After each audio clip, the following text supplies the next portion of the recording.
കർത്താവിനാൽ അനുഗ്രഹീതരെ, പരിശുദ്ധമായ വലിയ നോമ്പിൻ്റെ 8-ാം ദിവസമായ ഇന്ന് നാം ചിന്തിക്കുവാൻ ആഗ്രഹിക്കുന്ന വേദഭാഗം വിശുദ്ധ മർക്കോസ് എവൻഗേലിസ്ത എഴുതിയ സുവിശേഷം 1-ാം അധ്യായം 40 മുതൽ 45 വരെയുള്ള വേദഭാഗമാണ്. നമ്മുടെ കർത്താവ് കുഷ്ഠരോഗിയെ സൗഖ്യമാക്കുന്ന സൗഖ്യദാനത്തിൻ്റെ ഒരു അവസരമാണ്. പരിശുദ്ധമായ വലിയ നോമ്പിന്റെ 2-ാമത്തെ ഞായറാഴ്ചയിലെ വിശുദ്ധ ഏവൻഗേലിയോനിൽ പ്രതിപാദിക്കുന്ന വിഷയവും അതുതന്നെയാണ്. കുഷ്ഠരോഗിയുടെ ജീവിതത്തെ പഴയ നിയമ ചരിത്ര കാലഘട്ടങ്ങളിൽ വിശുദ്ധ വേദപുസ്തകത്തിൽ, പ്രത്യേകിച്ച് ലേവ്യ പുസ്തകത്തിൽ പറയുന്ന പ്രകാരം അവൻ പാളയത്തിന് പുറത്ത് താമസിക്കണം, അവന്റെ വടുക്കളിലും വ്രണങ്ങളിലും ശുദ്ധി വരുത്തി എന്ന് ബോധിപ്പിക്കുവാൻ ശുദ്ധീകരണ കാലം കഴിഞ്ഞതിന് ശേഷം അവൻ ദേവാലയത്തിൽ ചെന്ന് പുരോഹിതനെ കണ്ട് വഴിപാടർപ്പിച്ച് തിരികെ വരിക എന്നുള്ള ശ്രമകരമായ ഒരു കാലമാണ്. ആ കാലഘട്ടത്തിനിടയിൽ വെച്ച് പാളയത്തിനകത്ത് പ്രവേശിക്കുകയോ എന്തെങ്കിലും കാരണത്താൽ സംസർഗത്തിൽ ഏർപ്പെട്ടാലോ അവനെ കല്ലെറിഞ്ഞു കൊല്ലണമെന്നും ലേവ്യ പുസ്തകത്തിൽ നമ്മൾ വായിക്കുന്നുണ്ട്. ഈ നോമ്പാകുന്ന കാലഘട്ടത്തിൽ നമ്മുടെ ആത്മീയ ജീവിതത്തെ ബാധിക്കുന്ന കുഷ്ഠതരമായ പാപരോഗങ്ങളെ അകറ്റുവാൻ നമുക്ക് ഈ ചിന്ത നമ്മെ ധ്യാനിപ്പിക്കട്ടെ എന്ന് പ്രാർത്ഥിക്കുന്നു. ഒന്നാമതായിട്ട്, നമ്മുടെ കർത്താവിന് മനസ്സുണ്ട്, നമുക്ക് മനസ്സുണ്ടോ ശുദ്ധനാകുവാൻ എന്നുള്ള ചോദ്യമാണ്. നമ്മുടെ ജീവിതത്തിൽ വന്നുപോയിട്ടുള്ള തെറ്റുകളും കുറ്റങ്ങളും പാപങ്ങളും പ്രയാസങ്ങളും ദുഃഖങ്ങളുമൊക്കെ ദൈവം ശുദ്ധീകരിക്കുവാൻ മനസ്സോടെ വരുമ്പോൾ നമ്മുടെ ഭാഗത്തു നിന്നുള്ള റെസ്പോൺസ് എപ്രകാരമാണ് എന്ന് നമ്മൾ ചിന്തിക്കണം. അനുതാപപൂർണമായ ജീവിതത്തിലൂടെ, പശ്ചാത്താപപൂർണമായ നമ്മുടെ ജീവിത കർമ്മങ്ങളിലൂടെ അനുഗ്രഹീതമായ ദൈവത്തിൻ്റെ നന്മകളെ തിരിച്ചറിഞ്ഞ് ജീവിക്കുവാൻ എനിക്ക് ശുദ്ധനാകുവാൻ മനസ്സുണ്ട് എന്ന് കൗദാശിക ജീവിതത്തിന്റെ അനുഭവത്തിൽ, വിശുദ്ധ കുംഭസാരത്തിലൂടെ, വിശുദ്ധ കുർബാന അനുഭവത്തിലൂടെ, നോമ്പിന്റെയും ഉപവാസത്തിന്റെയും അനുഭവത്തിലൂടെ ദൈവത്തോട് പറയുവാൻ നമുക്ക് ഒരു ഊർജം നൽകുന്ന ഒരു അവസരം കൂടിയാണ് പരിശുദ്ധമായ നോമ്പിന്റെ കാലഘട്ടം എന്നുള്ളത്. ദൈവത്തിന്റെ ഹിതമറിഞ്ഞ് ജീവിക്കുമ്പോഴാണ് ദൈവത്തോട് കൂടുതൽ അടുക്കുവാൻ, ദൈവത്തിന്റെ മനസ്സറിയുവാൻ നമുക്ക് സാധ്യമാകുന്നത്. അപ്പോൾ സ്വാഭാവികമായും നമ്മയും നോക്കിക്കാണുന്ന ദൈവം വളരെ സുതാര്യമായി നമ്മുടെ ജീവിതത്തോട് ബന്ധപ്പെടും എന്നുള്ളതിന് യാതൊരു സംശയവുമില്ല. വിശുദ്ധ വിവാഹ കൂദാശയിൽ ചൊല്ലുന്ന ഒരു പ്രാർത്ഥന ഇപ്രകാരമാണ്: ഹൃദയവിചാരങ്ങൾ അറിയാത്തവന്റെ മുമ്പാകെയല്ല, അറിയുന്നവന്റെ മുമ്പാകെയാണ് നിങ്ങൾ നിൽക്കുന്നതെന്ന് പ്രത്യേകം ശ്രദ്ധിപ്പീൻ എന്ന്.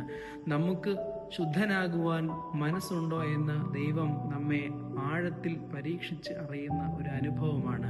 നമ്മുടെ മനോനയനങ്ങൾക്കോ നേത്രങ്ങൾക്കോ കൊണ്ട് കാണുവാൻ കഴിയാത്ത ഒരു അനുഭവം തീർച്ചയായിട്ടും നമ്മുടെ ജീവിതത്തിൽ ദൈവത്തിന്റെ കൃപകളെ നോക്കിക്കാണുവാൻ, ദൈവത്തിന്റെ ഹിതപ്രകാരം ജീവിക്കുവാൻ നമുക്ക് സാധ്യമാകണം.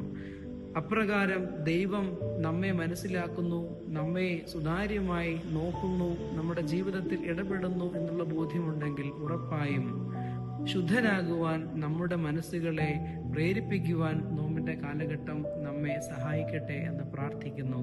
രണ്ടാമതായി, അറിഞ്ഞ ക്രിസ്തുവിനെ പകരുവാനുള്ള ഒരു സാക്ഷ്യത്തിന്റെ ബോധ്യം നമ്മളിൽ ഉണ്ടാകണം. ഈ കുരുടൻ സൗഖ്യം പ്രാപിച്ചതിന് ശേഷം കർത്താവ് അവനോട് പറയുന്നുണ്ട്, ആരോടും പറയരുത്, നീ നേരെ ദേവാലയത്തിൽ പോയി പുരോഹിതനെ കാണിച്ച് വഴിപാടുകൾ അർപ്പിക്കുക എന്ന്.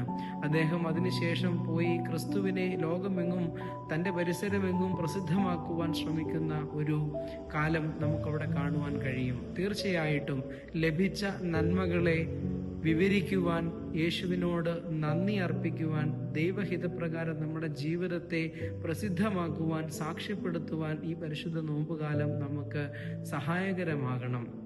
ദൈവത്തെ സാക്ഷിക്കുവാനുള്ള അവസരമാണ് പരിശുദ്ധ നോമ്പ് എന്നുള്ളത്. നമ്മുടെ വായുകളെയും നമ്മുടെ നാവുകളെയും കടിഞ്ഞാണിടുവാൻ, പാപത്തിന്റെ ആ ഒരു ജീവിതത്തിൽ നിന്ന് കടിഞ്ഞാണിടുവാനും അതോടൊപ്പം നീതിയെ ഘോഷിക്കുവാനും അനുഗ്രഹീതമായി നോമ്പിന്റെ കൃപകളെ, പുണ്യങ്ങളെ പകരുവാനും നമുക്ക് സാധ്യമാകണം. നമ്മുടെ ദാനധർമ്മങ്ങളിലൂടെയും ജീവിതത്തെ അനുതാപപൂർണമായി ക്രമീകരിക്കുന്നതിലൂടെയും തീർച്ചയായിട്ടും ഈ നോമ്പ് കാലഘട്ടം ദൈവത്തെ സാക്ഷിക്കുന്നതിനുള്ള ഒരു അനുഭവമായി നമുക്ക് മാറ്റി തീർക്കുവാനായിട്ട് സാധിക്കണം. വസ്തുക്കളെ അല്ലെങ്കിൽ നമ്മുടെ ജീവിതത്തിൽ ദാനധർമ്മങ്ങളെ നമ്മൾ നൽകുമ്പോൾ നോമ്പിന്റെ പുണ്യമാണ് നൽകുന്നത്. യഥാർത്ഥമായ സാക്ഷ്യം, സത്യമായ സാക്ഷ്യം അത് നൽകുമ്പോൾ ദൈവത്തെയാണ് സാക്ഷിക്കുന്നത് എന്നുള്ള ബോധ്യം നമ്മുടെ ജീവിതത്തിൽ ഉണ്ടാകും. നോമ്പ് ദൈവം തന്നതോർത്ത് ദൈവത്തെ ആരാധിക്കുവാൻ, സത്യത്തെ പ്രസ്താവിക്കുവാൻ നമ്മുടെ വായ്കളെയും അധരങ്ങളെയും നമ്മൾ ഒരുക്കുമ്പോഴാണ് നമ്മുടെ ജീവിതത്തിൽ നോമ്പിന്റെ അനുഗ്രഹം നമുക്ക് ദൈവം തരുന്നത്. തീർച്ചയായിട്ടും ഈ നോമ്പ് കാലഘട്ടം സത്യത്തെ സുവിശേഷിക്കുവാനും സത്യത്തെ സാക്ഷിക്കുവാനുമുള്ള ഒരു അവസരമായിട്ട് കാണുവാൻ നാം പ്രത്യേകമായിട്ട് ശ്രദ്ധിക്കണം. അനുഗ്രഹീതമായ ഈ നോമ്പിന്റെ കാലഘട്ടത്തിൽ കുഷ്ഠരോഗം നമ്മുടെ പാപ ജീവിതത്തെ മാറ്റുവാൻ, കുഷ്ഠതയാകുന്ന പാപങ്ങളെ തുടച്ചെറിയുവാൻ, സ്പർശനം ഒട്ടും തന്നെ അറിയാത്ത പാപരോഗങ്ങൾ, ഈ ലോകത്തിന്റെ പാപങ്ങളെ ജീവിതത്തിൽ നിന്ന് തുടച്ചു മാറ്റുവാൻ, ദൈവസ്പർശമേറ്റാൽ അത് മനസ്സിലാകുവാൻ, നമ്മുടെ ജീവിതത്തെ ആ ഒരു ദൈവിക സ്പർശനത്തിലൂടെ കൂടുതൽ നോമ്പിന്റെ പുണ്യത്തിലൂടെ ദൈവത്തോട് ചേർന്ന് ജീവിക്കുവാൻ ദൈവം നമ്മെ ഇടയാക്കട്ടെ. ദൈവം നാം ഏവരെയും അനുഗ്രഹിക്കട്ടെ.